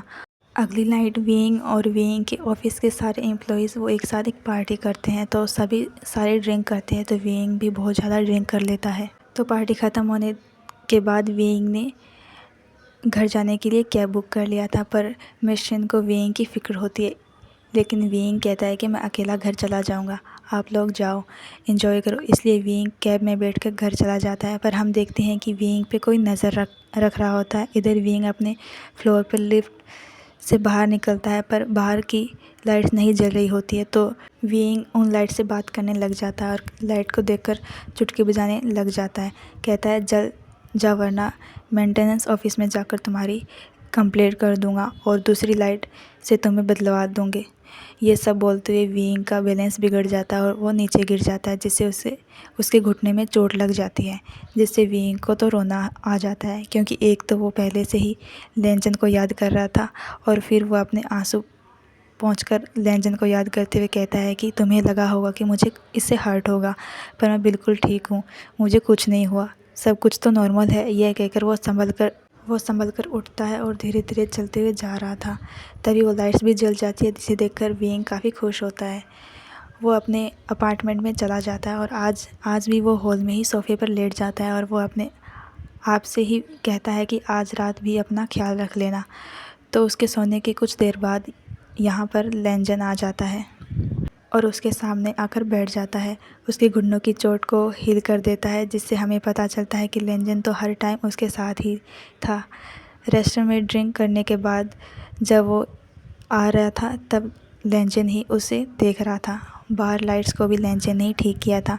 तो वो विंग को बेडरूम में सुलाने ले जाता है, जहाँ लेंजन भी उसके साइड बेड पर लेट जाता है और विंग को चैन से सोता हुआ देखने लग जाता है और रात भर उसका हाथ होल्ड करके रखता है। पर सुबह विंग के उठते ही पहले वो वहाँ से चला जाता है। आज भी विंग सुबह उठकर हैरान होता है, पर वो समझ लेता है कि शायद वो खुद ही कल रात उठकर सोने के लिए बेडरूम में आ गया होगा। पर फिर उसे याद आ जाता है कि कल रात तो वो अपने घर के बाहर गिर गया था, जिससे उसे घुटने में चोट लगी थी, लेकिन उसे अभी कोई दर्द फील नहीं हो रहा था। तो वो अपने दोनों पैर चेक करने लग जाता है, लेकिन उसे अपने पैरों पर कोई चोट का निशान नहीं मिलता, जो देखकर विंग तो हैरान होता है। तो वो ऑफिस में शिन से कहता है कि मुझे ऐसा फ़ील हो रहा है कि लेंजन मेरे आसपास ही है। शिन कहती है कि आपने पार्टनर से अलग होने के बाद ऐसा ही फ़ील नॉर्मल है। विंग कहता है सही कहा आपने, मुझे तो लगता है चर्च का फादर बन जाना चाहिए, तब शायद ये फीलिंग्स नहीं आएगी। इस बात पर वो दोनों हंसने लगते हैं। तो ऑफिस में काम करते हुए काफ़ी लेट हो जाता है। तो मिस शिन विंग को घर जाने का याद दिलाने आती है, पर विंग कहता है कि अभी मुझे थोड़ा और काम करना है, इसलिए आप घर चले जाइए, मैं कुछ टाइम बाद चला जाऊंगा। शिन समझ रही थी कि वो विंग लेंजन की वजह से अपने आप को काम में बिजी रख रहा है, इसलिए वो विंग से बातें करने आता है, जहां उसे बताती है कि मैंने भी अपने डिवोर्स के बाद अपने आप को काम में बहुत बिजी कर लिया था। मैं लगातार दिन रात सिर्फ काम करती गई। पहले मुझे लगता था कि ऐसे काम करने पे मैं ठीक रहूँगी, मुझे अच्छा फील होगा, मैं अपने माइंड को अपनी लाइफ के बारे में सोचने का एक मौका भी नहीं दे रही थी। मुझे लगा कि मैं बिज़ी रहकर सब कुछ भूल जाऊंगी या नॉर्मल हो जाएगा, लेकिन टाइम सब कुछ सही नहीं कर सकता जब तक आप अपने इमोशनल के साथ ऑनेस्ट नहीं रहोगे। इसलिए अपने इमोशनल को अपने अंदर दबाकर मत रखो, उन्हें बाहर आने दो, तभी सब कुछ नॉर्मल होगा। ये बोलकर मिशन वहाँ से चली जाती है। तभी वीइंग लेंजन के बारे में सोचने लगता है। फिर वीइंग को शुयांग का कॉल आता है तो उससे पूछता है कि कहीं तुम फिर से लेट नाइट काम तो नहीं कर रहे हो और काम के चक्कर में डिनर करना तो नहीं भूल गए ना। वीइंग कहता है नहीं, मैंने खाना खा लिया है और मैं अभी घर पर जाऊंगा और जाकर सोने वाला हूँ। पर हम देखते हैं कि शुयांग तो ऑफिस में ही था, जिसने वीइंग को उसके केबिन के बाहर देखकर कॉल किया था। पर अब शुयांग वीइंग से मिलकर उसे एम्बेरेंस फील नहीं करवाना चाहता था। फिर शुयांग खाना लेकर वापस चला जाता है। वहीं वीइंग लेंजन को याद करके सैड होता है। इधर मिशन ऑफिस से बाहर निकलता है तो बाहर मिस्टर पार्क का वेट कर रहे थे। मिशन को देखकर मिस्टर पार्क तो काफ़ी खुश होते हैं और मिशन को कहते हैं कि कोई नहीं है, डोंट वरी, मैंने देखा है सब लोग चले गए थे। तो मिशन पूछते हैं कितनी देर से खड़े हो यहाँ पर। मिस्टर पार्क कहता है कि कुछ टाइम पहले से। तो मिशन कहती है बाहर इतनी ठंड है तो आपको इतनी रात को यहाँ आने की क्या ज़रूरत थी। मिस्टर पार्क कहता है कि डोंट वरी, मुझे ठंडी नहीं लग रही। तो मिस्टर पार्क के कानों पर अपना हाथ रखती है और उन्हें देखकर थोड़ा इमोशनल होती है कि मिस्टर पार्क उनकी कितनी केयर करते हैं। मिस्टर पार्क पूछते हैं क्या हुआ, तो थोड़ी सैड लग रही हो। तो मिशन स्माइल करते उन्हें हक कर लेती है। फिर दोनों हैप्पीली दोनों चले जाते हैं। थोड़ी देर बाद वो वीइंग भी घर जाने के लिए निकलता है। अपने माइंड को शांत करने के लिए थोड़ा गाना प्ले करता है, लेकिन वही गाना प्ले हो जाता है जिस पर वीइंग और लेंजन ने डांस किया था, जिससे वीइंग को लेंजन की और ज़्यादा याद आने लगती है। तो वीइंग लेंजन के साथ अपने पलों को याद करके काफ़ी इमोशनल होता है। तो वो बस एक बार लेंजन को देखने के लिए तरस जाता है। वो लेंजन से मिलना चाहता था और वो बहुत सारी बात करना चाहता था वीइंग, लेकिन वीइंग को समझ नहीं आता कि वो क्या करे, किसकी ओर जाए, अपनी फीलिंग्स को चुने या अपनी फैमिली को चुने। तो फ्रेंड्स, आज का पार्ट बस इतना ही। मैंने सोचा था कि आज का पार्ट में मतलब आज ये स्टोरी पूरी ख़त्म हो जाएगी, लेकिन ये हो नहीं पाया। तो गाइज़, इसका नेक्स्ट पार्ट जो होगा वो लास्ट पार्ट होगा, तो प्लीज़ आप उसे ज़रूर देखना और इस स्टोरी को हम उस लास्ट पार्ट में ख़त्म करेंगे। और फ्रेंड्स, सॉरी, मैं बहुत ज़्यादा लेट हो गई थी वीडियो अपलोड करने के लिए, इसके लिए मैं माफ़ी चाहती हूँ। बट आई प्रॉमिस ये वाला जो नेक्स्ट पार्ट होगा ये बहुत जल्दी ही अपलोड होगा और आपको जल्दी ही इससे नेक्स्ट पार्ट सुनने को मिलेगा। तो फ्रेंड्स, चलती हूँ, मिलते हैं नेक्स्ट पार्ट में। तब तक के लिए बाय बाय।